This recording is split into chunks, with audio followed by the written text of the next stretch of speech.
દ્રશ્ય છે કે મારા સાહેબ આ ગાંડાઓની દુનિયા એક્ઝેક્ટ ક્યાં આવી?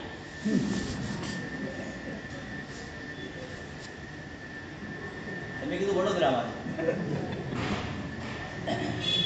ભાઈ નીચે પેલા ભાઈને સૂચના ફરી ચાલુ થઈ ગયું.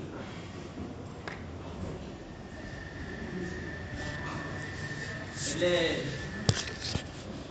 મગજ છે ને આમ ચારે બાજુ દોડધામ કરતું હોય ને ત્યારે એમ જ કહેવાય કે ભાઈ આ ગાંડાઓની દુનિયા છે. પ્રવચનનો વિષય એ જ છે.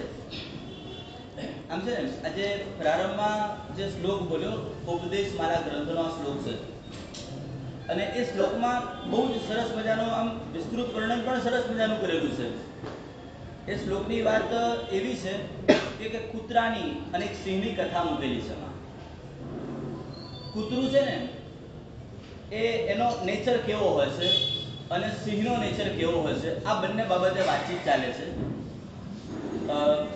આમ શેરીના આંગણાની અંદરમાં કૂતરાઓ આમ તેમ ફરતા હતા.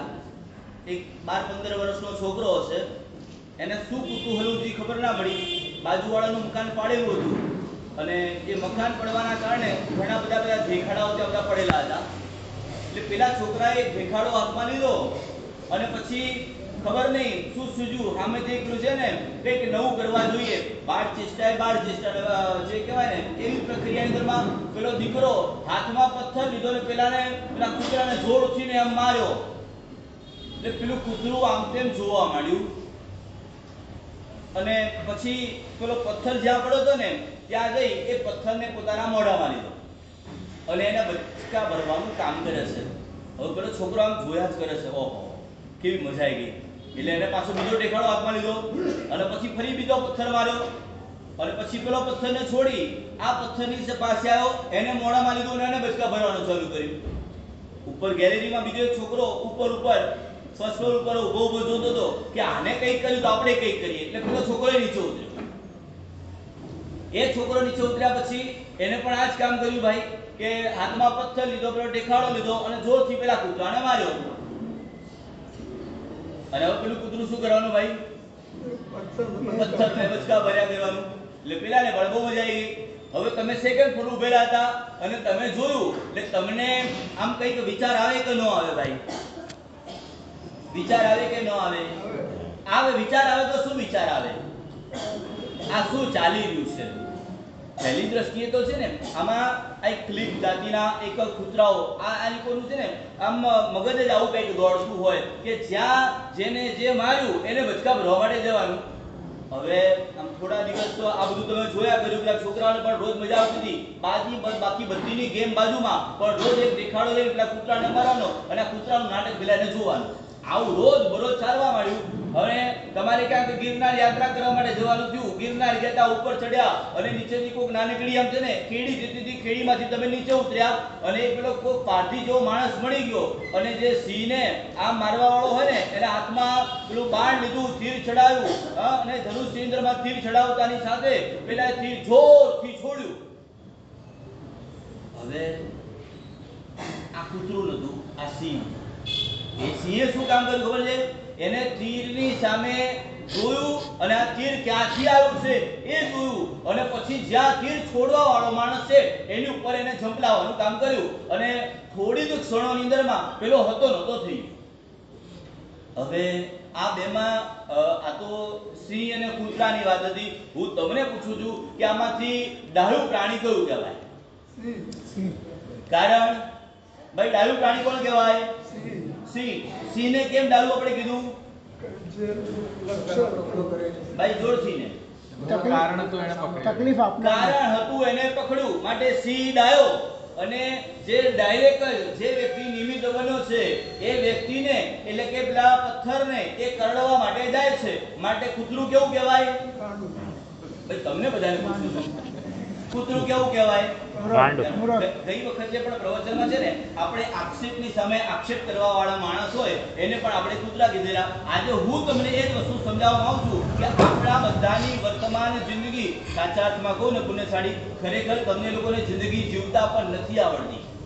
ખરેખર કહું છું, અહીંયા આટલો મોટો જ્ઞાન ભંડાર છે અને જ્ઞાન ભંડારની અંદરમાં જે છે ને, તમે આ જ્ઞાન ભંડારનો જે વ્યક્તિ ઉપયોગ કરવા વાળો વ્યક્તિ હોય, રોજ બરોજ માત્ર પોતાનો અડધો કલાક, બાકી બધું જ પછી અને માત્ર જો સ્વાધ્યાયમાં લાગી જાઓ અને જ્યારે જે ટાઈમે પ્રવચનનું રાખેલું છે અને એ પ્રવચનમાં સાંભળવા માટે આવો ને, હું તમને ગેરંટી સાથે કહું છું, એ વ્યક્તિ માણસ ક્યારે ગાંડો ન થઈ શકે, એને ક્યારે ગાંડાની હોસ્પિટલમાં ક્યારેય ન જવું પડે, આટલી ગેરંટી આપું છું.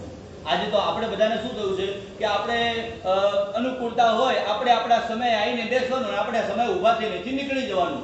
આ રીતભાત નથી ભાઈ. તમારે સૌથી પહેલા નંબરમાં તમારે શિસ્ત શીખવી અતિ આવશ્યક છે અને શિસ્તની સાથે સાથે સૌ પ્રથમ નંબરની અંદરમાં મારે તમને લોકોને એ જ શીખવાડવું છે કે તમે માત્ર છે ને જીવન જીવતા શીખી જાઓ. રામ, લક્ષ્મણ, ભરત, કૈકેયી, કૌશલ્યા, આ બધા જ પાત્રો તમારી નજર સમક્ષ છે અને આજ દિન સુધી પુણ્યશાળી તમે રામાયણ કેટલી વાર સાંભળી ચૂક્યા છો, કેટલી વાર જોઈ ચૂક્યા છો, આ બધું જ કર્યું ખરું, પણ હું તમને પૂછવા એ માંગુ છું કે જે દિવસે રામનો વનવાસ નક્કી થયો, આ વનવાસ નક્કી કરવા વાળું કોણ પહેલા તો? નહીં, રામ પોતે પહેલા તો. રામે પોતે સામેથી સ્વીકાર કર્યું કે આમ છે ને કોઈ તડછોડો નથી ભાઈ, તું નીકળી જા, થોડા વર્ષ માટે બહાર નીકળી જા, આવું કોઈ એને તડછોડો નથી. એને સામેથી સ્વીકાર કર્યો કે ભાઈ હું 14 વર્ષ માટે બહાર નીકળી જાઉં અને ભાઈ બરાબર છે ને ગાદી ઉપર સેટલ થઈ જાય પછી પાછો આવીશ. પણ 14 વર્ષના વાણા વીતવાની હજી તો ઘણી બધી પુણ્યશાળી વાર છે, પણ આ જ્યારે ડિસાઈડ થયું કે કૈકેયી અંદરમાં નક્કી કર્યું કે ભાઈ આ રાજગાદી ભરતને આપવી જોઈએ અને એ વખતે સૌ પ્રથમ જ્યારે દશરથ રાજાની પાસે જ આ વાત થઈ, હિતેશભાઈ, આ દશરથ રાજાને જ્યારે કીધું ને કે આપણે પેલી પ્રોમિસ બાકી હતી, વરદાન, આ વરદાન હવે આપણે પૂરું કરવાનું છે અને હું માંગુ છું રાજગાદી, એ વખતે સૌથી પહેલા આ દશરથ રાજાના કાનની અંદરમાં જ્યારે આ અવાજ આવ્યો હશે, એ વખતે હું પુણ્યશાળી તમને પૂછવા માંગુ છું કે એ વખતે દશરથ રાજાના મનની અંદરમાં કૈકેયી છે એ કેટલી ખરાબ લાગી હશે? કઈ ખારી અંદરમાં ખરાબ લાગી હશે?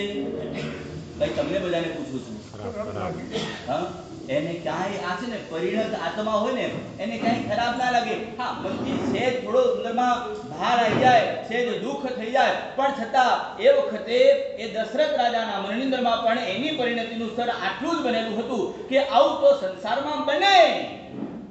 આજનું સૂત્ર છે ને પુણ્યશાળી, આપણે આટલું લખી લેવાનું છે. દરેક પ્રસંગોના અંતે જે 2, 3, 2, 5, 15 જે પણ તમારી સામે પ્રસંગ મૂકીશ એની અંદરમાં તો કેટલું અંદરમાં વાક્ય આવવાનું, આવું તો સંસારમાં બને.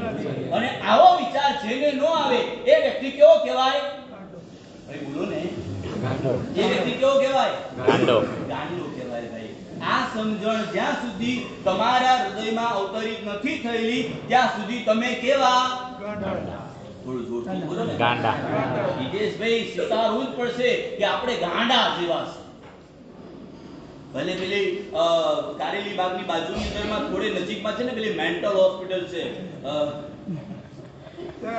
ત્યાં એડમિટ તમને અત્યારે નથી કરવાના, પણ આપણે છે ને કેટલાકને રાત્રે સ્વપ્ન આવતા અને કેટલાક દિવસે સ્વપ્ન જોતા હોય. આપણા બધાની સ્થિતિ અત્યારે કેવી છે? અત્યારે 24 કલાક, સાચું કહો તમે બધા, જ્યાં સુધી આવી આત્માની પરિણતિ નથી બની ને ત્યાં સુધી સમજો કે આપણે બોલો ભાઈ, ગાંડા છીએ. ગાંડા છે, લખી દઉં છું ગાંડા. કે આ છે ને જ્યારે પેલા દશરથ રાજાને કીધું ને છે દુઃખ થયું, મારો મોટો દીકરો તો અત્યારે રામ છે અને આ રામને રાજગાદી મળવી જોઈએ પણ નથી મળી, તો એ વખતે આ કૌશલ્ય અને આ કૈકેયીને ક્યાં પરણ્યો? આવો એક પણ વખત એના મોઢામાંથી આ મનથી પણ વિચાર એને નથી આવ્યો. અને આવું તમારા ઘરની અંદરમાં બને ને તો સાચું બોલો કે બીજા દિવસે ભાઈ શું કહેવાય, છૂટાછેડાને શું કહેવાય ઇંગ્લિશમાં? શું કહે છે? ડાયવર્ઝન. ડાયવર્ઝન તમારું ડાયવર્ઝન જ ખોટું છે. સાચું ખરેખર કહું છું કે તમારે નાની નાની બાબતની અંદરમાં તમે લોકો પીડામાં આવી જાઓ છો, નાની નાની બાબતમાં દુઃખી થઈ જાઓ છો. માત્ર તમે આ પ્રસંગોને વાંચતા થઈ જાઓ. આ રામાયણ છે, મહાભારત છે, અંદરમાં કલ્પસૂત્ર છે કે મહાવીર પરમાત્માનું ચરિત્ર છે, પાર્શ્વનાથ પરમાત્માનું ચરિત્ર, આ બધા ચરિત્રની અંદરમાં એટલી સરસ મજાની એક કથાનક દ્વારા તમારા જીવનને કેવી રીતના જીવો ને એનો સરસ મજાનો માર્ગ બતાવી દીધો. દશરથ રાજા પછી હવે આ ભીડ માણસ કેવો હોય એ પણ તમે જુઓ ભાઈ. દશરથ રાજાને ખબર પડી એટલે હવે એનું મન થોડુંક અંદરમાં નાજુક તો થઈ ગયું, અંદરમાં થોડું દુઃખ થયું, પણ હવે મારે દીકરાને કહેવું પડશે કે બેટા અધિકારી તું છે પણ મારે આવું કરવું પડે છે, મારી લાચારી છે. અને આ વખતે જ્યારે રામને કીધું એ વખતે રામના આંખના ભવા ઊંચા થઈ ગયા ને, પપ્પા આવું તો થોડું ચાલે. હે ભાઈ, પિતાજી દશરથ રાજાને આવું કીધું છે ને ભાઈ, પિતાજી આવું તો થોડું ચાલે. આવું મનમાં કોઈ વિચાર આવેલો ખરો?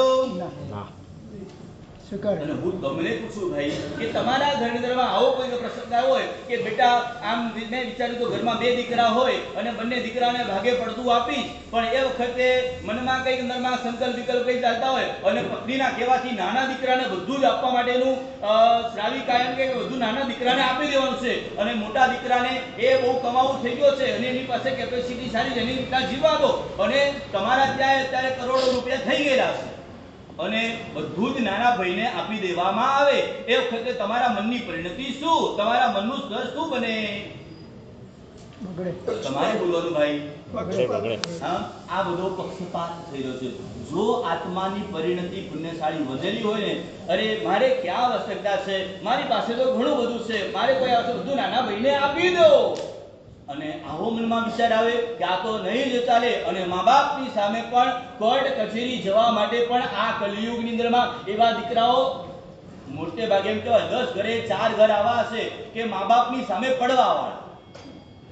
પુણ્યશાળી કમસે કમ છે ને આટલું ભગવાને બતાવેલું સૂત્ર તમારા જીવનમાં ઉતાર દો ને, આવું તો સંસારમાં બને. બોલો ને ભાઈ, તમારા મોઢે સાંભળવાનું તમારે, આવું તો સંસારમાં બને જ. અને આ ન બને તો આને સંસાર ન કહેવાય. સમજણ પડે છે? હવે જેવી રામને ખબર પડી ને એ વખતે રામે એનો ચહેરો છે ને બિલકુલ ચડાવ્યો નહીં, બિલકુલ જેવો હતો એવો જ સ્વસ્થ. પિતાજી બિલકુલ ટેન્શન ન લેશો, આમાં હું આનંદમાં છું અને આમાં આગળ વધીને હું એવું કહેવાનું છું કે હું જ્યાં સુધી બેઠો હોઈશ ને ત્યાં સુધી મારો નાનો ભાઈ ભરત એ રાજગાદી ઉપર નહીં બેસે. અને પિતાજી હું અહીંથી વનવાસ કરું છું અને તમે પ્રવ્રત જ્યાં સ્વીકારી લો રાજ અને રાજગાદી ઉપર બેસાડીને હું આ બાજુ જઉં છું, તમે એનો રાજ્યાભિષેક આ બાજુ કરો અને પછી હું દીક્ષા સ્વીકાર કરી લઉં છું. એ વખતે આ શ્રી રામને કઈ માટે તો બિલકુલ ક્યાંય કરતા કાંઈ કોઈ ખૂણાની અંદરમાં એના માટે નફરતનો પરિણામ જાગ્યો નથી, પણ આ અંદરમાંથી પરિણતિ બનેલી કે સંસારમાં આવું તો બને. અને આવું જો વિચારધારા ન આવે તો તમને કેવા કહેવાય? જોરથી બોલો ભાઈ. હવે આમ આવા મનમાં આમ અત્યાર સુધી વિચાર આયા ઘણા હિતેશભાઈ, આવા વિચાર અત્યાર સુધીમાં આયા છે? આવા એટલે કેવા? ગાંડા બનેલા જ આવા વિચારો આવેલા છે નબળા. હા, તો એ વખતે છે હવે આટલું ચાલુ કરો, હું ગાંડો છું આવું કરવા જેવું નતું, આવું બોલો લે ભર. ખરેખર કહું છું આ છે ને ગાંડપણ છે, નર્યું ગાંડપણ. અને પછી લક્ષ્મણને ખબર પડી, આ બાજુ પ્રવાસની તૈયારી થઈ, લક્ષ્મણને ખબર પડી અને લક્ષ્મણે પણ વિચાર કર્યો કે મારો મોટો ભાઈ આવી રીતના એકલો તો કેવી રીતના રહેશે, લાય હું જોડે દઉં. અહીંયા રાજગાદી આને વનવાસ નતો કરવાનો, આને કોઈ કીધેલું નતું, પણ અંદરથી સ્વેચ્છાએ મારા મોટા ભાઈને ક્યાંય તકલીફ ન પડવી જોઈએ માટે આ રાજગાદી આ રાજવૈભવ રોજ સોનાના સિંહાસન ઉપર બેસવાનું, મખમલની ગાદી ઉપર બેસવાનું, આ બધું જ છોડીને જવા માટે તૈયાર. અને એ વખતે પણ મને અહીંયા બેસવા મળે તો સારું, મને રહેવા મળે તો સારું, નહીં મારા ભાઈને જેમાં સાતા મળે એમાં મને સાતા. આવો વિચાર કરવા વાળા આ સુભાનપુરામાં કેટલા હશે ભાઈ? તમને બધાને પૂછું છું ભાઈ, ઓછા એટલે કેટલા? એમ 10-20% એવા મળશે. આપણે પરમ દિવસે સન્માન સમારોહ ગોઠવીએ, તમે નામ લાઈને આપો મને કે આ મોટા ભાઈ ના આદર ખાતર બધું જ છોડવા માટે તૈયાર થઈ જાય એવા 10-20% મને વ્યક્તિઓ લઈ આપો. ખરેખર આ કલિયુગમાં હું એમ કહું કે સજ્જન વ્યક્તિ તો આને જ કહેવાશે. આ છે ને એ ગાણપણની અંદરમાં આ ગાણપણ છે. અને આ લક્ષ્મણજી સાજી એને એ લક્ષ્મણને પણ આ કઈ બહુ ખરાબ કર્યું, આવો વિચાર આવ્યો છે? બિલકુલ નહીં. હવે આ બધું કૌશલ્યા તો એની માં છે, રામની માં છે, અને રામ પોતાના દીકરાની રાજગાદી આમ લૂંટાઈ જતી હોય એ વખતે આમ માને અંદરમાંથી કેટલો અંદરમાંથી ઊંચા નીચા થઈ જાય. એ કલિયુગની આ કલિયુગની માં છે અને એ જ આ કલિયુગ જ કદાચ કહી શકાતો હશે એક અંદરમાં અવસરપીણીકાની અંદરમાં. હું તમને કહેવા એ માંગુ છું કે આ કૌશલ્યાને પણ કઈ માટે દોરા ભાર જેટલું પણ મનમાં અંદરમાં કહે ને કે આ બેકાર અમારા ઘરની અંદરમાં ક્યાં આવી આ ઊંચો નીચો અવાજ ક્યાંય કરતા ક્યાંય આ કૌશલ્યાએ કઈ માટે કાર્ય કર્યો નથી. ભાઈ હું તમને પૂછું છું કે આપણા ઘરની અંદરમાં વાતાવરણ સારું બનાવવું છે, ધર્મનો મતલબ શું થાય? ધર્મનો મતલબ પુણ્યશાળી છે ને આટલો જ છે. ધર્મનો મતલબ આટલો જ છે કે તમે જ્યારે જે પરિસ્થિતિ નિર્માણ થાય છે એ પરિસ્થિતિની વચ્ચે તમારે આનંદમાં રહેવું, આ આપણો ધર્મ. પણ અત્યારે આપણે તો છે ને હંમેશા દરેક જગ્યા ઉપર માનવ ભાઈ આપણો છે ને સ્વભાવ બની ગયો, આવું તો થોડી ચાલે. હે ભાઈ, આપણો સ્વભાવ આવો બનેલો. હું એમ કહું કે તમારામાં જે દિવસે ધર્મ પ્રગટી જાય છે એ વખતે આવું થોડું ચાલે એવો વિચાર ક્યારે કરવાનો નહીં અને હોઠથી ક્યારે બોલવાનું નહીં. તો મારા સાહેબ બધું ચલાવી લેવાનું, હે ભાઈ બધું ચલાવી લેવાનું એવું કરવાનું ભાઈ નહીં. એ વખતે ચલા તમને એમ લાગે કે બહુ ખોટું થઈ રહ્યું છે તો તમે આગળ વધી અને તમારી પાસે કેપેસિટી હોય તો એ કાર્ય તમે હાથમાં લઈ લો, પણ તમે કોઈને ક્યારે કલંકિત ન કરો. આપણો સ્વભાવ તો શું છે કે આ વ્યક્તિ આવું કરી દે, આવું લઈ લે, આવું લઈ આવે. બિલકુલ બિલકુલ નહીં. દરેક જગ્યા ઉપર મારે શું કરવું, આપણે આટલો વિચાર કરવો. ખરેખર કહું છું, આમ છે ને રામાયણ જોવું એક નાનકડું એક કથાના જીવનમાં તમે છે ને તમારા જીવનમાં અભ્યાસ કરાવી લો. દરેક જગ્યા ઉપર તમે જુઓ ને તો બધાય આનંદની અંદરમાં. જ્યારે આ ભરત છે ને થોડો અંદરમાં કજિયો કરેલો ઘરની અંદરમાં, રાજભવનની અંદરમાં ભરતને જ્યારે રાજગાદી આપવામાં આવી ને એ વખતે ભરતે બિલકુલ સ્પષ્ટતા પૂર્વક ના પાડી અને એને તો દશરથ રાજાને કીધું કે તમે દીક્ષા લેતા હો તો મારે દીક્ષા લેવી છે, હું ચાલ્યો. પણ દશરથ રાજા કીધું કે ભાઈ તારી તો હજી નાની ઉંમર છે અને તું રાજગાદી અત્યારે નહીં સ્વીકારે ને તો મારે અત્યારે મારી દીક્ષા અહીંયા અટકી જશે. બેટા તું અત્યારે રાજગાદી લે. એ પોતાના જીવનની અંદરમાં ક્યારે એ રાજ સિંહાસન ઉપર બેઠા નથી ભરતજી. પોતાના વડીલ બંધુ એવા શ્રી રામની પાદુકા, એમ કહેવાય છે કે રામની પાદુકા એ રાજ સિંહાસન ઉપર મૂકી અને બાજુમાં નાનકડા સિંહાસન ઉપર પોતે બેસતા. બોલો આવો આદર અને ઔચિત્ય ઘરમાં વડીલ ભાઈનો આપણા ઘરમાં ખરો ભાઈ? મોટા ભાઈ ઘરમાં પિતા હોય, ઘરમાં મોટા ભાઈ હોય, એ પોતે ઉપર બેઠેલા હોય અને આપણે નીચે બેઠેલા હોય. આવા કેટલા તમારા ફોટા મળશે ભાઈ? ફોટા કહું છું, તમે બધા સેલ્ફીના જમાના વાળા છો. તમને બધાને પૂછું છું ભાઈ, આ છે ને આ વિનય એ ધર્મ છે, આ વિવેક કરવો એ ધર્મ છે ભાઈ. આ છે ને વિનય અને વિવેક આ બંને છે ને ધર્મના મૂળિયા બતાવેલા છે બીજા. અને આ મૂળ, આ પાયા વગર છે ને તમારા ધર્મનું, તમારા જીવનરૂપી બિલ્ડિંગનું ક્યારે નિર્માણ ન થઈ શકે. અત્યારે છે ને આપણે બધા ઉપર છલ્લું જિંદગી જીવીએ છે અને એ જિંદગીનો આમ જોવા જઈએ પુણ્યશાળી તો કોઈ જાજો કોઈ જ મતલબ નથી. પૂર્વના કાળની અંદરમાં કેટલી સરસ મજાની વ્યવસ્થાઓ. આ તો રામની વાત કરી, આપણે ત્યાં છે ને મદન રેખાની વાત આવે છે. સાંભળેલી છે ભાઈ મદન રેખાની વાત? મદન રેખા સુદર્શનપુર નામનું નગર છે અને એ સુદર્શનપુર નામના નગરની અંદરમાં એ માળવાની ભૂમિ છે અને ત્યાં મણિરથ એ મોટા ભાઈ છે અને નાનો ભાઈ છે એ યુગબાહુ છે અને એ યુગબાહુની પત્ની એટલે મદન રેખા. ચાર પાત્રો તમારા મગજમાં બરાબર બેસાડી દેજો. હું તમને એ જ કહેવા માંગુ છું કે મારે યુગબાહુ જેવા બનવું છે, કે મારે મણિરથ જેવા બનવું છે. મારે આ બધી બહેનો બેઠી છે ને એ બધાએ લક્ષ્યાંકન આટલું જ બનાવવાનું છે કે મારે મદન રેખા જેવા બનવું છે. કોઈ પણ પરિસ્થિતિની વચ્ચે કેવી રીતના જિંદગી જીવાય છે અને કેવી રીતના પોતાના પરિવારને સંચવાય છે, આ એક નાનકડા કથાનક ઉપર આ એટલા માટે તમને કહી રહ્યો છું કે આપણે વિપરીત દિશામાં ચાલતા હોય ને તો સમજી લેજો કે આપણે ગાંડા છે. આ ભવનની અંદરમાં આખું છે ને રાજભવન છે. રાજભવનની અંદરમાં એક બાજુ આ મણિરથ છે અને સામે યુગબાહુ અને એની પત્ની મદન રેખા. આ બાજુ મણિરથ પોતે છે ને એક ઝરૂખામાં બેઠેલો છે અને જોયા કરે છે અને સામે બારી એ એક જ મહેલની અંદરમાં સામેની બારીની અંદરમાં નીચે ગ્રાઉન્ડ ફ્લોર ઉપર આ પતિ અને પત્ની બેઠેલા છે અને એ વખતે પેલી મદન રેખા પોતાના પતિની પાસે બેઠેલી છે અને સરસ રીતે વાતચીત કરી લે છે અને આ એનો જેઠ થાય છે મણિરથ.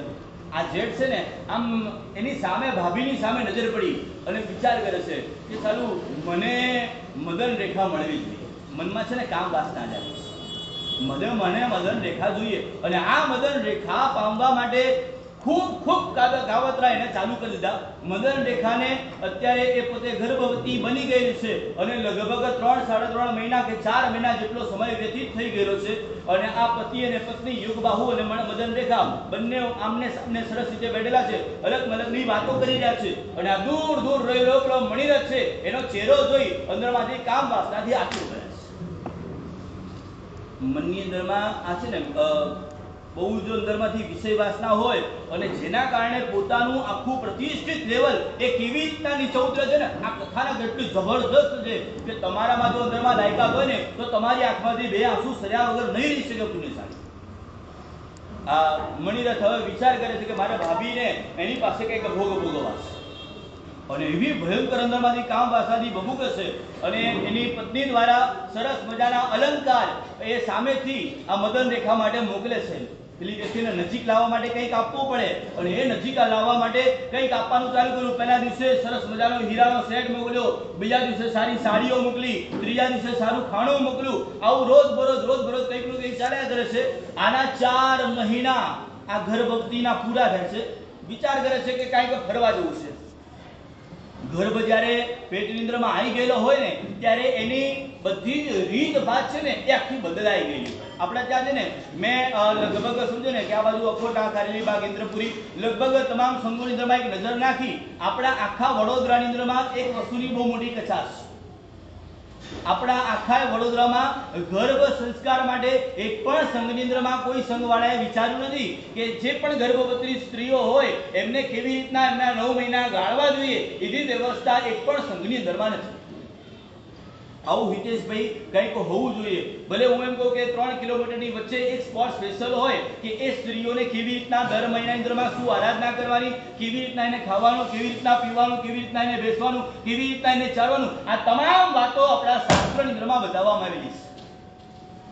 આજે આ આખા વડોદરાની અંદરમાં આવું પ્રાય મારા ધ્યાનમાં નથી આવ્યું કે એક સ્થાન હોય કે આ ગર્ભ સંસ્કાર શાળા મતલબ કે એક પ્રકારની શાળા સૌથી વધારેમાં વધારે જો સંસ્કારિત બાળકને કરવો હોય ને જ્યારે પેટમાં દીકરો હોય ત્યારે એ જે સંસ્કાર આવ્યો ને એ જન્મ થયા પછી એ સંસ્કાર એનામાં ના આવી શકે.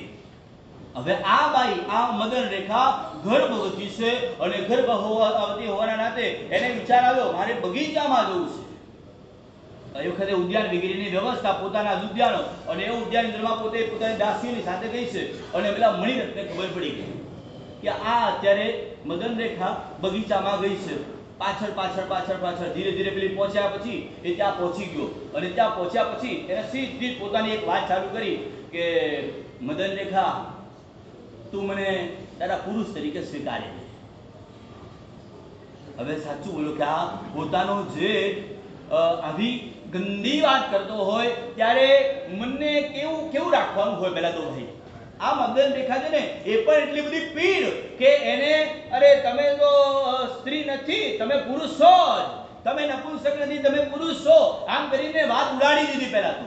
અને ખબર પડી ગઈ કે આના અંદરમાં મલિન ભાવ આવેલો છે અને મલિન ભાવ જન્મેલો છે અને આ મલિન ભાવ આવવાથી હવે બહુ જ મોટું નુકસાન થાય એવી સંભાવના છે. એ વખતે પોતે સજાગ બની જાય છે. આ વખતે છે ને કલંકિત કોને કરે છે પહેલા તો ભાઈ અત્યારે કલંકિત થાય એવી વ્યક્તિ આ બે પાત્રની અંદરમાં જે વાર્તાલાપ થયો પુણ્યશાળી આ બંનેમાંથી કલંકિત કોણ? મણિરથ. કોણ કલંકિત ભાઈ? મદન રેખા કે મણિરથ? આ મદન રેખાની પરિણતિ તમે જુઓ. એ વખતે મણિરથ તો દોષિત છે આપણી દ્રષ્ટિએ છે, એની દ્રષ્ટિએ પણ હશે, પણ એ એનાથી પણ એક ઉપર સ્ટેપ જાય છે કે મારું રૂપ આટલું બધું સારું હતું માટે પેલો લોભાણો છે, પોતાની જાતને એ ધિક્કારે છે. આજે આ બહેનોને પણ મારે ખાસ કહેવું છે કે તમે પણ છે ને તમારા રૂપોને એવા શણગારો નહીં કે અન્ય વ્યક્તિઓને ક્યાંય મનની અંદરમાં નબળા વિચાર આવે અને એને નબળા વિચારના જે પાપો આવે એ બધાના ભાવો એના બધા પાપો તમે કલંકિત કરી રહેલા છો. તમે તમારા મર્યાદા મારો. આજે છે ને હમણાં બેંગ્લોરમાં ચાતુર્માસ કરીને આવ્યા ત્યાંની ખરેખર બહુ જ સરસ મજાની વ્યવસ્થાઓ ઉપાશ્રયમાં આવે એટલે સિંગલ બાઈ કહું છું, સિંગલ બાઈ સાડી પહેર્યા વગર ન આવે. સાડી પહેરીને આવે એની સાથે એ બધાના છે ને ઘૂમટા કે પરિવારમાં તો હોય કે આટલા સાડી પહેરેલા મેં જોયેલા છે કે 30 વર્ષ પહેલાની વાત કરું કે આટલું ઓઢવાનું આપણા ઘરની અંદરમાં હતું. આ 30 વર્ષની અંદરમાં આખો યુગ 15માં પરિવર્તિત થઈ ગયો ને એવું ચોખ્ખું આપણને દેખાય છે.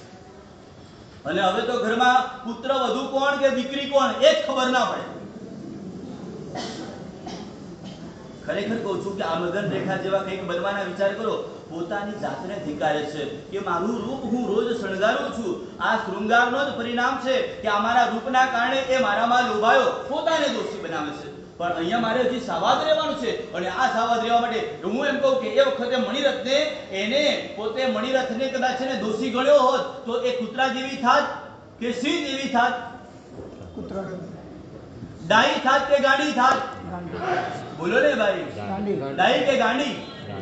ગાંડી થાત. પણ અહીંયા આ છે ને મદન રેખાનું મગજ છે ને બિલકુલ ઠેકાણા ઉપર છે. ક્યાંય કરતા ક્યાંય એ પોતાના દોષ સંદર્ભમાં જોવે છે કે અમારાથી ભૂલ થઈ છે.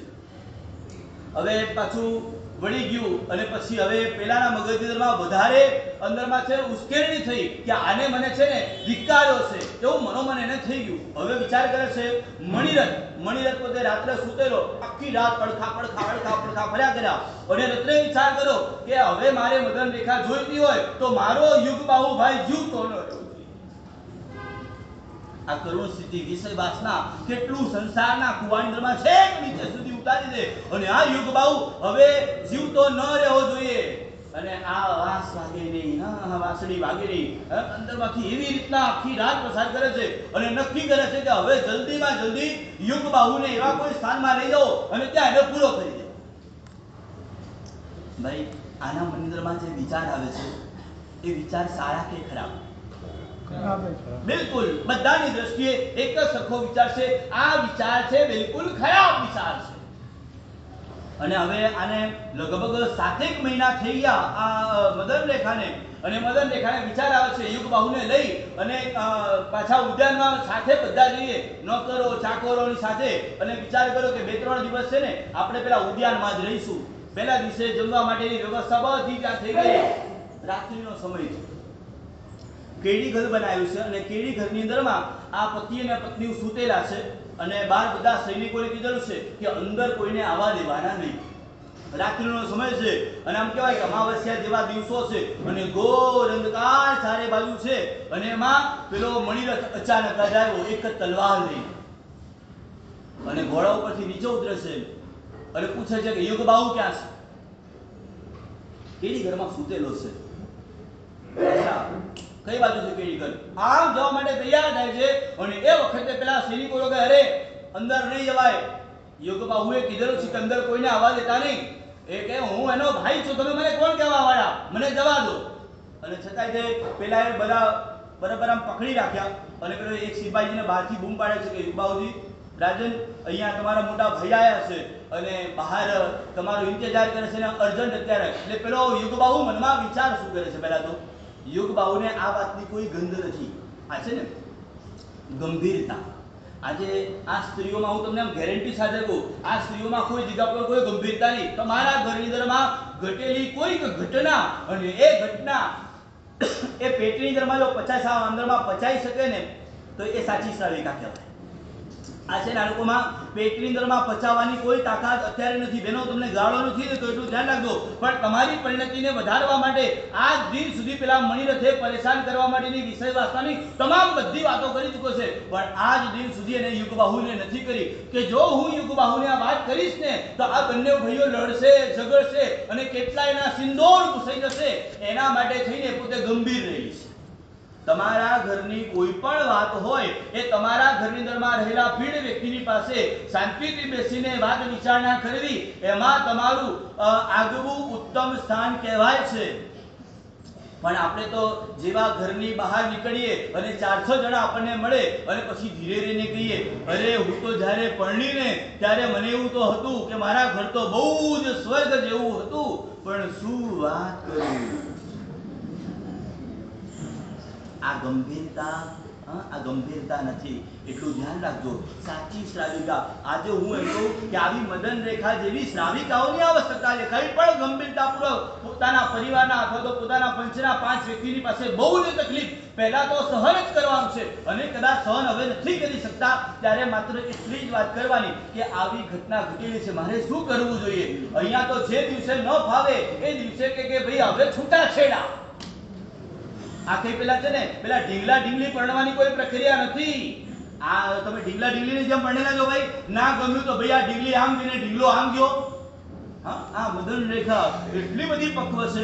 અને જ્યારે પેલા એને કીધું કે યુગબાહુ ને કીધું કે તમારા મોટા ભાઈ આવ્યા છે, એટલે યુગબાહુ ઊભા થઈને સીધા બહાર જવા જાય છે. એ વખતે પેલી મદન રેખા હાથ પકડે છે, ઊભા રહો, અત્યારે મારી આંખ ભરકે છે, કાંઈક નુકસાન થાય એવું દેખાઈ રહ્યું છે, અને તમે હમણાં ત્યાં ન જાઓ અને એકલા ના જાઓ અને 4 જણને સાથે લઈને જાઓ. અરે મારા મોટા ભાઈ માટે તું શંકા કરે છે? અરે હું કહું છું એ કરો. અને એ વખતે ખુલીને વાત કરે છે કે આવું બનેલું છે, અને છતાંય મારા મોટા ભાઈ આવું ના હોય, તારા મનમાં કદાચ છે ને કોઈક નબળા વિચારના કારણે કદાચ આવું વિચારી ગયો. એ યુગબાહુ દોડતો ત્યાં જાય છે. હવે દોડતા જઈને મોટા ભાઈ આપણને મળવાના હોય, એ વખતે આપણે સૌથી પહેલું શું કરવાનું ભાઈ? એમના આમ ખાલી 2 હાથ જોડવા, આટલું નહીં ભાઈ, એ મોટા ભાઈનો ચરણનો સ્પર્શ કરવાનો. અને એ વખતે જ્યારે પેલો યુગબાહુ દોડતો ત્યાં જાય છે, અને ત્યાં ગયા પછી એમના ચરણનો સ્પર્શ કરવા માટે ઊંધો વળે છે, અને એ વખતે પેલો મણિરથ પોતાના હાથની અંદર મારેલું ચાકુ પેલાના ગળા ઉપર ફેરી કાઢે. ત્યાં ને ત્યાં પેલો કણસી રહ્યો છે, અંદરમાંથી હવે જીવ જવાની તૈયારી છે. અને આ બધું મણિરથ છે ને પેલાને મારી અને દોડવા માંડ્યો, અને પેલા સૈનિકો પણ એની અંદરમાં લાગી ગયા. પણ મદન રેખા તમે જુઓ, હવે જે વાત મારે તમને કરવી છે એ વાત હવે આવી છે ભાઈ. પેલો યુગબાહુ તડફી રહ્યો છે, અને મનની અંદરમાં એવા સંકલેશના પરિણામ જાગે કે ના જાગે, કોઈ આપણને મારી ગયું છે, અને અહીંયાથી આપણી દોરી નસ હવે તૂટી ગઈ છે, અને છેલ્લા શ્વાસ લઈ રહ્યા છે. હવે સમજો ને કે 2-4 મિનિટો બહુ થઈ ગઈ. અને એ વખતે મદન રેખા એટલી બધી સ્વસ્થ છે, અને પેલા યુગબાહુને શું સમજાવે છે ખબર છે ભાઈ? યુગબાહુને સમજાવે છે, સ્વામીનાથ, બોલવાની પણ પ્રક્રિયા કેટલી સરસ મજાની ભાઈ. તમારા ઘરની અંદરમાં ક્યારે તમને સ્વામીનાથ શબ્દ સાંભળવા મળ્યો ખરો ભાઈ? પેલો મરવા પડ્યો છે, અને એ વખતે પેલાને કહે છે કે સ્વામીનાથ, તમે મણિરથ ઉપર ક્યાંય મનથી પણ એના માટે નબળો વિચાર ન કરો. હે ભાઈ, આપણે હોઈએ તો આમ હું એમ કહું કે આ મણિરથને સાઈડમાં રાખો, યુગબાહુને સાઈડમાં રાખો, આ મદન રેખાને સાઈડમાં રાખો, અને આવી ઘટના તમારા ઘરની અંદરમાં બની હોય તો તમે શું વિચાર કરો, અને તમે સામેવાળી વ્યક્તિને એ તમે શું સમજાવો ભાઈ? હિતેશભાઈ, કેટલી સરસ મજાની પીડ અને પરિપક્વ કહી શકાય આ મદન રેખાને. આ મદન રેખા પોતે પેલા સ્વામિનારાયણને કહે છે, તમને મનથી પણ પેલી વ્યક્તિ માટે નબળો વિચાર ન હોવો જોઈએ. પેલો સારો બેકાર, ખરાબમાં ખરાબ શબ્દોથી ક્યાં અંદરમાં મનમાં ચાલતા હોય સંકલેશ, નમોરિયંતામ અરિયંતે શરણમ પવજામી, તમે કોઈ ચિંતા ના કરશો, આ તો માત્ર નિમિત્ત માત્ર હતો. હે ભાઈ, આ જેને આ સંસ્કાર આપણે જીવંત બનાવવાના છે. એ મણિરથ પોતે નિમિત્ત હતો, તમારો મોટો ભાઈ, પણ આપણું જ કર્મ આપણને અત્યારે હેરાન કરી રહ્યું છે, પરેશાન કરી રહ્યું છે. ભાઈ હું તમને પૂછું છું, સમજાવટ તમારા ઘરમાં આવી જ હોય ને ભાઈ? તમને બધાને પૂછું છું ભાઈ, આવી જ સમજાવટ હોય ને? હા, હું એને જોઈ લઈશ, તમે ચિંતા ના કરતા, હું એને પેલાને પતાવીશ. આવી કૃષ્ણ લેસ્યા, નીલેસ્યા કે કાપુર લેસ્યા ક્યાંય કરતા ક્યાંય પેલી મદન રેખાને સ્વયંને પણ આવી નથી, અને પોતાના સ્વામીના જેવા યુગબાહુ એને પણ અંદરમાંથી થોડો પણ ભાર અંદરમાંથી આવવા નથી દીધો ભાઈ. અને અરિહંતે શરણમ ભવજામી, તમે મનથી પણ એના માટે ખરાબ વિચાર ન કરશો. અને જે થયું છે હવે બસ દેવગુરુ ધર્મનું શરણું સ્વીકારી લો, અને બસ નવકાર મંત્રની અંદરમાં તલ્લીન મળી જાઓ. આવું વારે ઘડીએ જ્યાં સુધી પેલા યુગબાહુના શરીરમાં પ્રાણ છે ત્યાં સુધી એક જ સૂત્ર, તમે એના માટે ખરાબ વિચાર ન કરો. એ તો માત્ર નિમિત્ત માત્ર છે. તમને કદાચ હું પુણ્યશાળી કહું હિતેશભાઈ, તમારા 50 લાખ રૂપિયા દબાઈ દીધેલી ગાડી વ્યક્તિ અને તમારી સામે આવે એ વખતે છેલ્લા 4 વર્ષથી તમને લટકાયા કરતો હોય, 50 લાખ પેલી વ્યક્તિ દેખાય એટલે તમને મનમાં પહેલું શું દેખાય? શું કેટલા દેખાય? 50 લાખ. સીધા 50 લાખ દેખાય. અને એ વ્યક્તિ તમને કેવી દેખાય? સારી કે ખરાબ? આટલો સુધારો લીધો. તમારો ધર્મની અંદરમાં નંબર લાવી દેવો હોય ને તો એ વ્યક્તિ તો નિમિત્ત માત્ર છે. આગલા જન્મનું કોઈ બાકી હશે તો અત્યારે પેલો વ્યક્તિ મને લટકાઈ રહ્યો છે. આમ કરીને મનથી છોડતા જાઓ. તમારે તમારા પુરુષાર્થને છોડવાનો નથી. હું એવી નથી વાત કરતો કે તમે 50 લાખ રૂપિયા ભૂલી જાઓ. છોડવાના નથી. પેલી વ્યક્તિની પાસે અવરનવર આજીજીપૂર્વક સ્વીકારવા માટેની પણ તમારી પ્રાર્થના ચાલુ રાખવાની છે. પણ એ વ્યક્તિ ખરાબ છે, ખરાબ છે, ખરાબ છે, આ જે મનમાં ભાવ આવે છે ને એ આવો ભાવ જેને આવતો હોય એ વ્યક્તિને કેવો કહેવાય? બોલો ને ભાઈ. ગાંડો. થોડો અવાજ આપીને બોલો ભાઈ. ગાંડો કહેવાય. અને આ બાજુ પેલો યુગ બાહુ છેલ્લો શ્વાસ અને એના મોઢામાંથી પણ છેલ્લો અવાજ નીકળ્યો ખબર છે? મિચ્છામિ કડમ નમો યહંતાન અને સીધો એનો પ્રાણ નીકળ્યો. હવે આ બાજુ પેલીને 7 મહિના થયેલા છે. અને હવે અહીંયા જો આ જગ્યા ઉપર બેસી રહે ને તો પેલો મણિરથ ઘોડો પાછો લઈને આવે અને પાછો અહીંથી ઉઠાઈને ક્યાંક લઈ જાય અને ક્યાંક અંદરમાં શું ન કરવાનું પણ બધું કરી દે. એટલે આ ગર્ભવતી મદન રેખા પણ પોતે અહીંથી પાછળની આગળ એનું જે કમ્પાઉન્ડમાંથી બહાર નીકળી પાડી જીવે રહીને કૂદી અને પેલી સાઈડમાંથી નીકળી જંગલના એરિયામાં છેક ચાલી જાય છે. અને અંદરમાં જંગલોની વચ્ચે ફળ ફૂલ ત્યાં સરોવરના પાણી પી અને છેલ્લા 2-3 મહિના જેના પસાર કરવાના છે. 2 મહિના 7 મહિના તો થઈ ગયેલા. 2 મહિના ત્યાં પસાર કરે છે. અને રોજ નકાર મંત્રની ઉપાસના. જંગલની અંદરમાં એક ઝૂંપડી નથી, ધ્યાન રાખજો. જંગલમાં એક ઝૂંપડી નથી કે કોઈક વ્યક્તિને આશ્વાસન આપવા વાળું મળે. અને હું આ બહેનોને કહું કે જે દિવસે ઘરની અંદરમાં કોઈ ના હોય ને તે દિવસે આખી રાત ડરમાં જાય. ડરપોક પણ કાર્ય નહીં બનવાનું. તમારો આત્મા અનંત શક્તિનો સ્વામી છે. અને આ બંધન રેખા તમે જુઓ તો અંદરમાંથી બિલકુલ ફ્રી માઇન્ડથી અને અંદરમાં રહેલા ગર્ભનું લાલન પાલન અને નવકાર મંત્રથી પેલા દીકરાને વાસિત કરે છે. બીજું કશું જ નિમિત્ત નથી. અને મહિના પસાર થતાની સાથે ત્યાં જ એ વૃક્ષની છાયાની અંદરમાં રાત્રે સખત પેટમાં પીડા ઉપડે છે. અને સવાર પડતા તો કદાચ રાત્રિના સમયે નાનકડા દીકરાનો જન્મ થાય છે. હવે આનું સૂચિકર્મ વગેરે કરવું પડે. જાતે જ કરવાનું છે, કોઈ કરનાર છે નહીં. અત્યારે તો છે ને આપણા બધાની એક અપેક્ષાવાળી જિંદગી અંદરમાં ભરી ગયેલી છે. અઠવાડિયું મેં કર્યું તો અઠવાડિયું તારે કરવાનું. આ બધાને દેખાય તો બધું મારે જ કરવાનું છે. અને એ અઠવાડિયા સુધી એ અંદરમાં રાત્રે પ્રસૃતિ થઈ અને પ્રસૃતિ થયા પછી સવારે બાજુમાં રહેલા સરોવરના પાણીથી દીકરાને સ્વચ્છ કરી લાલન પાલન કરી અને પોતાનો જે સાડલો વગેરે જે પહેર્યો છે એમાંથી થોડો ટુકડો ફાડ્યો અને 2 ઝાડની બાજુ આમ 4 બાજુ ગાંઠો મારી અને દીકરાને સુવાડેલો છે. હવે પોતાને સ્નાન કરવું આવશ્યક છે. કે સરોવરમાં સ્નાન કરવા માટે જેવી જાય છે અને ત્યાં કોઈક ગાંડો હાથી આવે છે. અને એ હાથી આવી અને આ મદન રેખાને સૂંઢમાં લે છે અને આકાશમાં જોર ઉપર ઉછાળે છે. હવે શું થાય ભાઈ? તમને પૂછું છું, વાતાવરણ તો તમે જુઓ કે પેલી બાઈને ઉપર મદન રેખાને ઉપર ઉછાળી અને ઉપરથી કોઈ વિદ્યાધર જતો હતો અને વિદ્યાધરે આવીને અંદરમાં નસીબ જોગ પેલીને કેચ કરી લીધો. કેચ કરી પેલી તો થોડી બેહોશ જેવી થઈ ગઈ. કંઈક થઈ ગયું મારા, એને તો દીકરો જ દેખાતો, મારા દીકરાનું શું? અને પેલા વિદ્યાધરે એને કેચ કરી અને બચાવી લીધો અને સીધો પેલો ઉઠાઈને લઈ ગયો વૈતાડ્ય પર્વત ઉપર. હવે વૈતાડ્ય પર્વત ઉપર ગયા પછી થોડી પેલી ચેતનામાં આવે છે અને ચેતનામાં આવ્યા પછી જુએ છે, અરે હું ક્યાં આવી ગઈ, ક્યાં આવી ગઈ, ક્યાં આવી ગઈ? તમે વૈતાડ્ય પર્વત ઉપર આવી ગયા છો અને પહેલું એને કોણ યાદ આવે? મારા દીકરાનું શું, મારા દીકરાનું શું તત્વ છે? તમે મને અહીંયા લઈ આવ્યા. અને આ જે વિદ્યાધર છે ને એ પણ એનાથી મોહિત થઈ જાય છે. આફત ઉપર આફત. પણ એ આફતની સામે પણ એના મનની અંદરમાં ક્યાંય સંકલેશ થતો નથી, ક્યાંય ડર નથી, ક્યાંય ભયભીતતા નથી. એ આફતની વચ્ચે પણ વિચાર કરે છે કે મારું જેવું નસીબ.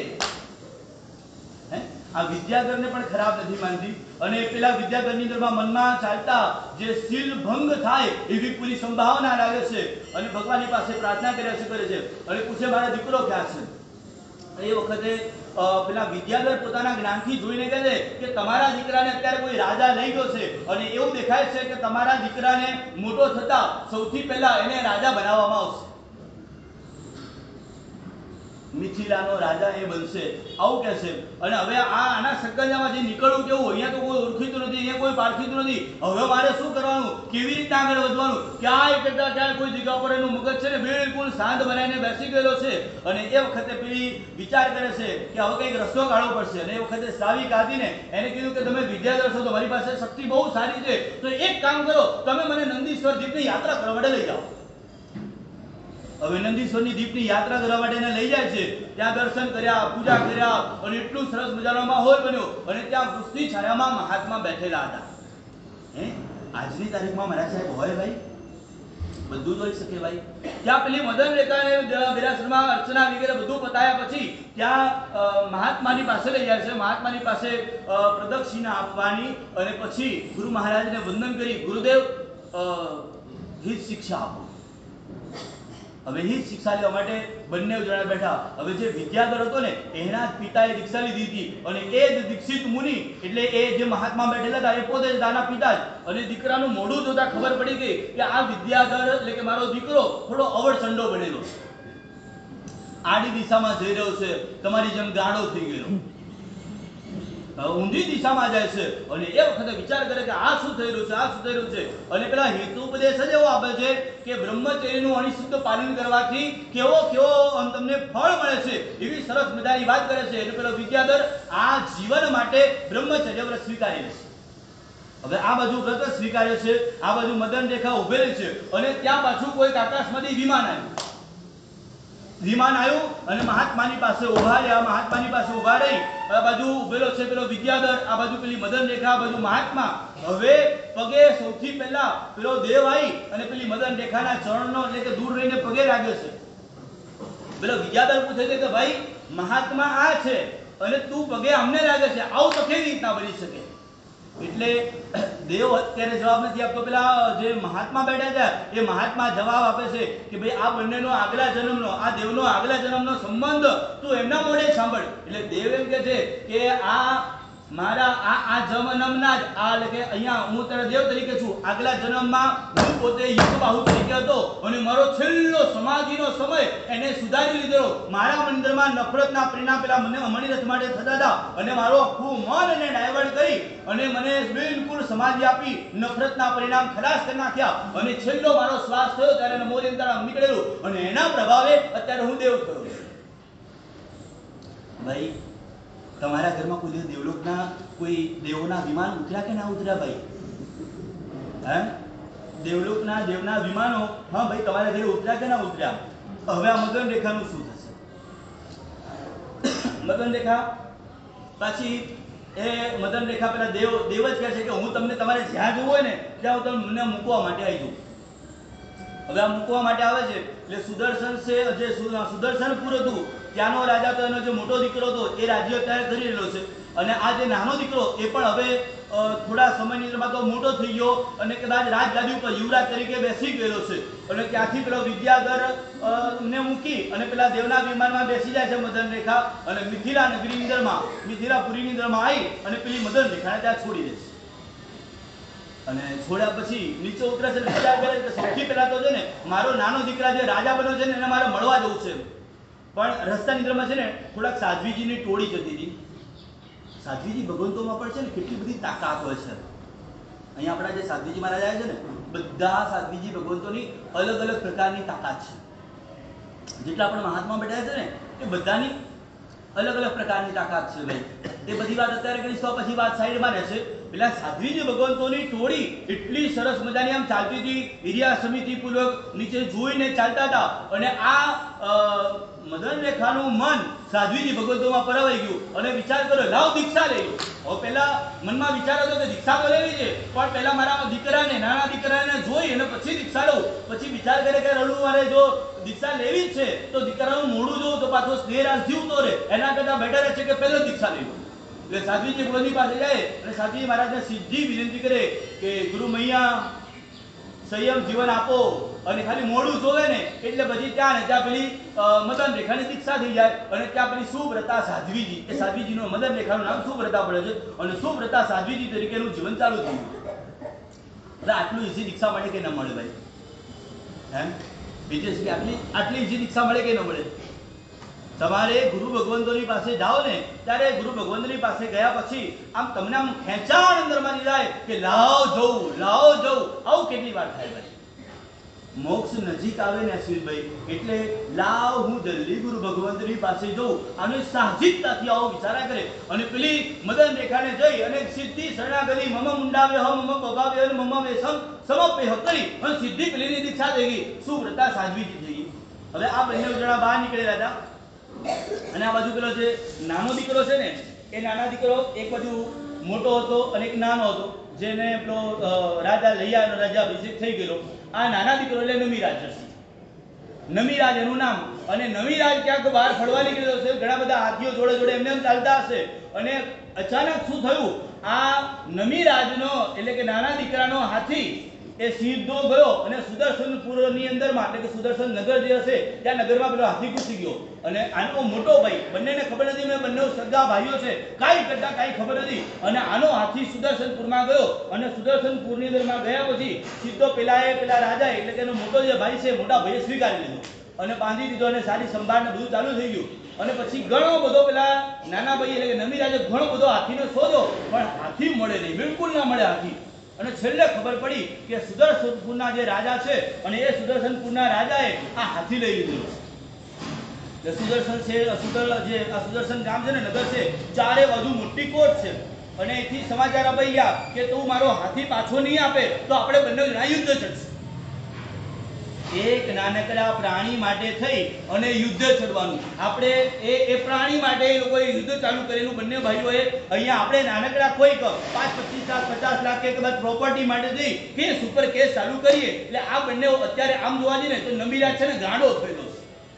આ નમીરાજ ગાંડો થયેલો અને નમીરાજ એટલો બધો અંદરમાં ગાંડો બન્યો અને યુદ્ધ માટેની તૈયારી થઈ ગઈ.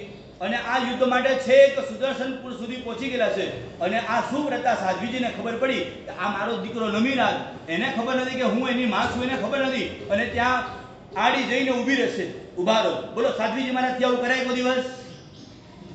હે ભાઈ, તમને લોકોને પૂછું છું ભાઈ, સાધ્વીજી ભગવંતને આવું કરાય? આ લોકો યુદ્ધ માટે નીકળેલા છે અને ત્યાં ચાર બાજુ આમ બે હાથ લાંબા કરીને ઉભા રહી જાય. ઉભા રહો, તમારે યુદ્ધ કરવા જવાનું નથી, આવું કહેવા માટે આવે. સાચું બોલે કે તમારા ઘરમાં ઝઘડો ચાલતો હોય અને સાધ્વીજી મારે ઉભા રહો ભાઈ, તમારે બોલવાનું નથી, આવું કે સાચું બોલજો, મનમાં વિચાર શું આવે? પચાવવાની તાકાત ખરી ભાઈ? મારા સાહેબ, તમારે મારા સંસારના ઝઘડામાં તમારે ન પડાય. હે ભાઈ, તમને બધાને પૂછું છું ભાઈ, હે તમારે સંસારના ઝઘડામાં ન પડાય. અરે બધું પડાય. આ શાસ્ત્રો કે છે. આ સુવ્રતા સાધ્વીજી આઈને ઊભા રહી ગયા અને સમજાવે છે, બેટા તને ખબર છે? શું ખબર છે? અને એ વખતે એ પણ તમારા જેવો જ હતો સિંધુ. હો, એ દીકરો નમીરાજ એ પણ એવો જ હતો કે આ બધા મારા સાહેબ છે ને આ બધું બંધ યુદ્ધ બધું બંધ કરવા માટે અને અહિંસા માટે થઈને છે ને આપણે જૂઠું કહી દે, આવા પણ પેલા નમીરાજને મનમાં વિચારાઈ ગયેલા. તમારા જેવો ગાંડો જ હતો. નમીરાજ બિલકુલ સમજવા માટે તૈયાર નથી. અને એ વખતે માને પણ થયું કે આને તો જિંદગીમાં કદાચ છે ને મને એ મોટો થયો ત્યાં સુધી મને જોઈ જ નથી. નાનકડો ધાવણો હજી તો કદાચ એક જ દિવસ એનો જન્મનો થયો અને મારે મૂકીને જવાનું થયેલું. અને આટલા બધા 16 વર્ષના વાણા કે 18 વર્ષના વાણા વહી ગયા એ મને કેવી રીતના ઓળખે? કોઈ ચાન્સીસ દેખાતા નથી. અને આ બાજુ પેલા જે એનો માણસ હશે એને કીધું કે અહીંયા છે ને પેલા ચારે બાજુ સીલ કરી દીધું કે અહીંયા કોઈ અંદરમાં એન્ટ્રી કરી અને યુદ્ધની અંદરમાં આવી ન શકે. અને કોઈએ કીધું કે ભાઈ અહીંયા છે ને ગાબડું પડેલું છે. અને સાધ્વીજી મહારાજને કીધું કે તમે અંદર ચલો. અને અંદર ગયા અને એનો જે મોટો દીકરો જે રાજા છે એ રાજાને કહે છે કે બેટા કીધું ને એટલે પેલાના અંદરમાં રૂવાડા ખડા થઈ ગયા. પર મને બેટા કેવા આવડું કોણ? બોલો મારા સાહેબને બોલાય ભાઈ? આવું બોલાય કે ના બોલાય? મહારાજ સાહેબ બધા સંસારના બધા આવા બધા શબ્દ થોડા હોય. અરે ભાઈ, તમારા આવા કેટલા જીવોના અહિંસાના પરિણામ લાવવા માટે થઈને કદાચ બધી જગ્યા ઉપર તમે ચરિત્ર ગ્રંથો સાંભળ્યા નથી અને બરાબર વાંચ્યા નથી. જ્યાં સુધી વાંચો ને ત્યાં સુધી કેવા કેવા શબ્દોથી પેલી વ્યક્તિને આવર્જિત કરવાની છે. આવર્જિત કરવું એટલે શું? મારી પાસે એક ભાઈ આવેલા મહેસાણામાં, બાજુના ગામડાના. મારા સાહેબ વસીકરણની વિદ્યા જોઈએ ભાઈ, વસીકરણની વિદ્યા જોઈએ. તમને પૂછું છું, વસીકરણની વિદ્યા જોઈએ? હા કે ના? છે અમારી પાસે ભાઈ. જોઈએ વસીકરણની વિદ્યા કોઈ જોઈએ ભાઈ? હા જોઈએ બસ એક જ વાત મને ખબર જ છે. અને કેટલાક અહીંયા જાહેરમાં ના બોલે કે જોઈએ પછી મારે સાહેબ તમે પેલી આમાં બરાબર મારે સાહેબ પેલી વ્યાખ્યાનમાં વાત કરી હતી પણ બધાની સામે તો થોડું કહેવાય બોલ તો કોને કે મારે છે ને કેટલાક ક્લાયન્ટોની પાસે જવાનું પડતું હોય અને કેટલાકના બાકી બોલે છે એટલે ત્યાં જવું ને પેલા અંદરમાં વસીકૃત થઈ જાય અને વસીકરણના પ્રભાવે મારા જેટલા હોય બધા જલ્દી છૂટા થઈ જાય. મારા સાહેબ તમે કહો તો 50% ભાગ આવા આવે હો મારી પાસે બધા. મારા સાહેબ તમે કોઈ જ્યાં વાપરી કાઢશો એટલે અમે ધંધો લઈને નહીં બેઠા ભાઈ. આવા મૂર્ખાને ગાંડા અમારી પાસે આવે ગાંડા. સ્વાભાવિક અંદરમાં પરિણામ હોઈ શકે કે મારા સાહેબ સંકલ્પ કરેલો છે જે પણ કમાણી કરીશ ને એમાંથી 10% મારા સાહેબ ધર્મ માર્ગે ખર્ચી કાઢીશું અને આપ જ્યાં ઉપદેશ જ્યાં લાભાલાભ થાય એવો તમે અમને નિર્દેશ કરજો ત્યાં સુધી હજી બરાબર છે પણ તમે કહો મારા સાહેબ પેલી વશીકરણની વિદ્યા આપો. બોલો જોઈએ ભાઈ? નથી જોઈતી. કોણ ના બોલ્યું? નથી જોઈતી. એમનું બધું પતી ગયેલું છે. અહીંયા નીચે વાળાને પૂછો ને તો હમણાં ઉપર ગયા પછી હું ખાલી રૂમમાં બેસું ને પછી 1 કલાક પછી મળવા મળશે 1 કલાક પછી નેટ ટુ નેટ અહીંયા શિબિરની અંદરમાં ટાઈમ સર ના આવો પણ પેલામાં તો મેં 11 વાગ્યા તો 11 માં 10 તમે હાજર થઈને બેસી જાય. સમજણ ના પડી કઈ નહીં ઘરે જાય પછી ખબર પડશે. વશીકરણની વિદ્યા એ ભાઈ મારી પાસે મહેસાણા આવેલા મારા સાહેબ વશીકરણની વિદ્યા આપો. વશીકરણની વિદ્યાઓના પ્રયોગો હોય છે એ આપણે વિષય નથી પણ મેં એટલું કીધું કે સામેવાળી વ્યક્તિને પ્રિય લાગે ને એવા વચન બોલવાનું ચાલુ કરો ને એ સૌથી મોટામાં મોટી વશીકરણ વિદ્યા છે. સાચું બોલજો. મીઠું બોલતા કેટલા ના આવડે? સાચું બોલજો. મીઠું બોલતા કેટલા લોકોને આવડે? બિલકુલ આવડતું જ નથી. ભાષા જ આપણી ઝેર જેવી છે, કડવી ઓક છે. કોઈની પાસે તો મેં કામ નહીં પેલી સુવ્રતા સાધ્વીજી પેલા મોટા દીકરાની પાસે જાય અને મોટા દીકરાની પાસે ગયા પછી સીધું એક જ માંગણી કરે એ ચંદ્રાયસા રાજાની પાસે એક જ માંગણી બેટા બોલો જમવા મળી ગયો અરે મને બેટા અને બેટા કહેવાળું બીજું કોઈ ન હોય કે મારી માં અને એમ વિચાર કરે ઓહો આ એ જ છે આ જ મારી માં. સીધો પેલો ચરણંજરમાં લાંબો થઈ ગયો આદેશ કરો બેટા તારે યુદ્ધ કરવાનું નથી. ચંદ્રયસા રાજાને કહે છે તારે યુદ્ધ કરવાનું નથી. ગુરુ મહારાજના વચનો સાંભળી તહતની કરવા વાળા કેટલા? આ માંગણી શું કરો ને ભાઈ? બિલકુલ હો કોઈ જગ્યા પર તકલીફ ના પડી જોઈએ બધી. અમારા કોલ્હાપુરના એક શ્રાવક છે જીતુભાઈ કરીને જે કે 126 દેશની અંદરમાં જેની ખાંડ અહીંથી જાય છે કોલ્હાપુર. કેટલા દેશ ભાઈ? 126 દેશની અંદરમાં જેની ખાંડ જાય છે એટલો મોટો બિઝનેસ. આમ જુઓ ને એનો મોઢું જુઓ ને હમણાં આવવાના છે 2-4 દિવસની અંદરમાં એનું મોઢું જુઓ તો તમને લાગે આ મોદી જ છે. નરેન્દ્ર મોદી છે કોપી બધું ભાષાથી માંડીને બધું પણ એ વ્યક્તિની સૌથી મોટી ખાસિયત એ એટલું જ કે મારા સાહેબ પહેલા તહતથી અને પછી આદેશ કરો. સમજણ પડે છે ભાઈ? જેને ધર્મ કરવો છે ધર્મ કરવા માટે સૌથી પહેલી શરત શું ભાઈ? એ વખતે પહેલા ગુરુદેવ મારી તહતથી અને પછી આજ્ઞા કરો. મેં પહેલા તહતથી કરી છે અને પછી તમે જે આજ્ઞા કરશો તે આંખો બંધ કરી એ કાર્ય થઈ જ જશે. મારા સાહેબ અમારી કેપેસિટી ન હોય તો તમને આવો વિચાર આવે કે ન આવે ભાઈ? તમને હજી વિશ્વાસ બેઠેલો નથી કે ગુરુ મારી પાત્રતા અનુસાર મારી શક્તિ અનુસાર જ આદેશ કરશે એવો તમને લોકોને વિશ્વાસ આજ સુધીમાં નથી પેદા થયેલો. આવા શ્રાવકોની હવે આવશ્યકતા છે. ગુરુદેવ પહેલા તહતથી અને પછી ગુરુદેવ આજ્ઞા કરો. હવે વાત એ કરતો હતો કે પેલો ચંદ્રયસા અને આ બાજુ પેલી સુવ્રતા સાધ્વીજી એની માં લાંબો થઈ ગયો અને માં આદેશ કરો. આમાં સાચું બોલજો કે આવી રીતના તમે મા બાપની પાસે મા બાપને એમ કોઈ કીધું કરું મા બાપ તમે બિલકુલ આનંદમાં રહો તમને જે કરવું હોય તે કરવાની બધી જ છુટ્ટી છે. તમારે કોઈ જગ્યા ઉપર શ્રાવિકા શું વિચાર છે એવો પણ તમારે વિચાર કરવાની કોઈ જ આવશ્યકતા નથી. આવો આજ સુધીમાં મા બાપની પાસે કેટલી વાર બેઠા હશો ભાઈ? તમે સુનમુન બેસશો તો મને મજા ના આવે. સાચું બોલું આમ એક બાજુ શ્રાવિકા કંઈક કહેતા હોય અને એક બાજુ મા બાપ કંઈક કહેતા હોય. સાચું બોલજો કોનું સાંભળવા માટેનો પ્રયત્ન કરશો?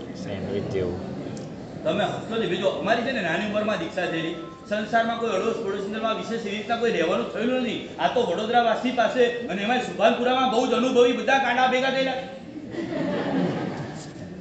ભાઈ તમારા બધાને તમને બધાને પૂછું છું ભાઈ હા કે આવું કંઈક બનેલું ખરું ભાઈ કે આ સુધીમાં મા બાપ મારા ભગવાન છે, મારા ઘરના ભગવાન મારા મા બાપ છે, આવું કેટલી વાર વિચાર આવ્યો છે? હે ભાઈ, આવો વિચાર આવે છે? એક બાજુ ધર્મપત્ની હોય અને બીજી બાજુ ભાઈ એક બાજુ ધર્મપત્ની કઈ કહેતી હોય અને બીજી બાજુ મા બાપ કહેતા હોય, એમાંથી કોનું મોઢું સાચવવાનું? તટસ્થ નિર્ણય કરવા. તટસ્થ વાળી વાત નહીં, સીધે સીધી એક જ લીટીમાં વાત કરવાની છે આપણે. તમે શું કરો છો એ વાત કરું છું ભાઈ. હે મા બાપને આ તો અમારે છે ને થોડા જુનવાણી છે, 70 વર્ષની 75 વર્ષની ઉંમર થઈ ગઈ છે, એટલે એ લોકોને બધું પતી ગયું છે, એટલે એ લોકોને હવે કોઈ ટેન્શન નથી. એ એમનો જવાબ છે. તમારા બધાનો જવાબ શું છે ભાઈ? એકબીજાના મોઢા જોવાની કોઈ આવશ્યકતા નથી. મને ખબર જ છે કે શું ચાલે છે.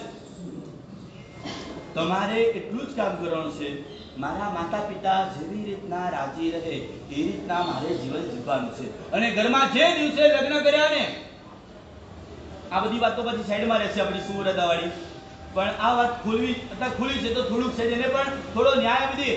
જે દિવસે પરણ્યા, અહીં તો યુવાને આવો કોઈ બેઠા જ નથી. હવે તમે પરણીને બેઠેલા ને, એને 25 વર્ષ પૂરા થઈ ગયા, 30 વર્ષ પૂરા થઈ ગયા, હવે તમને શું છે? પણ છતાં ભાંગ્યું ભરું જ કહેવાય છે એમ એવું સરસ મજાનું જીવન બનાવવું છે. તો આજથી અહીંયા ઊભા થયા પછી, ઘરે ગયા પછી મા બાપની પાસે બેસજો અને આજ દિન સુધી જેટલી પણ ભૂલ કરી હોય ને, એક નોટ અને પેન લઈને બેસજો, અડધો કલાક માનવભાઈ કાઢવાનો અને આજ સુધી મા બાપની પાસે શ્રાવિકાને સાચવવા માટે થઈને મા બાપને કઈ કઈ જગ્યા ઉપર મેં તકલીફ આપી છે, કદાચ વચનથી તકલીફ આપી હોય, ક્યાંક મનથી પણ તકલીફ આપી હોય અને ક્યાંક ઠુકરાયા પણ હોય, આ બધું જ કર્યું હોય, આ બધાનું પણ પ્રાયશ્ચિત કરી દેવું જરૂરી છે.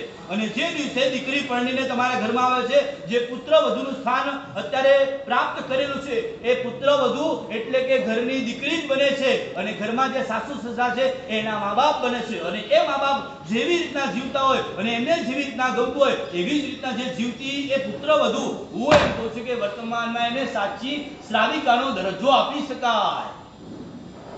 આ બધું પેલી સુબ્રતા ઊભી છે અને દીકરાએ ખાલી પ્રતિબોધ, સામાન્ય પ્રતિબોધ. તમે છે ને આમ જોવા જો બહુ હળું કરવી છો, આટલું બધું આમ 4 મહિના 14 વર્ષ પછી વચ્ચે 14 વર્ષમાં પણ એક પણ ચોમાસું ખાલી નહીં. દર ચોમાસામાં મહાત્મા પધારેલા છે અને દરેક મહાત્માએ સરસ ઉપદેશો બધાએ આપેલા છે, પણ છતાં આટલા બધા ઉપદેશની સાચું કહું ને તો આવશ્યકતા કોઈ છે જ નહીં. આમ એક જ ઉપદેશની અંદરમાં આમ સાહજિકતાથી બધું ઉતરી જાય. હવે આમ જેટલી પણ પુત્ર વધુ બેઠી હોય ને, આજ દિન સુધી આ મેં આટલી ભૂલો કરી છે ને, ગુરુ ભગવાનની પાસે આવીને પ્રાયશ્ચિત કરી જાય અને આજથી આ મારા સાસુ સસરા એ મારા ભગવાન આટલું બેસી જાય ને, તો હું એમ કહું કે તમારો માર્ગાનુસારિતાની અંદરમાં તમારો હજી તો નંબર આવે છે, સમ્યક દર્શનની ભૂમિકામાં પણ નહીં. આ સુવ્રતાની સામે એનો દીકરો આમ ઉભેલો છે અને બસ આજ્ઞા કરો મા મહારાજ, અને આજ્ઞા કરતાની સાથે કે આ યુદ્ધ તારે કરવાનું નથી અને બહાર ઓછામાં ઓછા 5000 સૈનિકો ઊભા છે લડવા માટે. બધી તૈયારી થઈ ગઈ, દરવાજો જેવો ખુલે નગરનો અને પછી નરસંહાર ચાલુ થવાનો હતો. અને એ વખતે કીધું માએ, એ મા સાધ્વીજીએ, સુવ્રતા સાધ્વીજીએ કીધું કે બેટા આ નથી કરવાનું. તહતથી એક જ વાત ભાઈ, ઘરની અંદરમાં મમ્મી અથવા તો પપ્પા તરફથી કોઈ પણ શબ્દ નીકળે એટલે એક જ વાત હોય, કઈ નહીં, ઓકે. હા, ઓકે આવડે તમને બધાને બોલતા? બોલો તો એકવાર.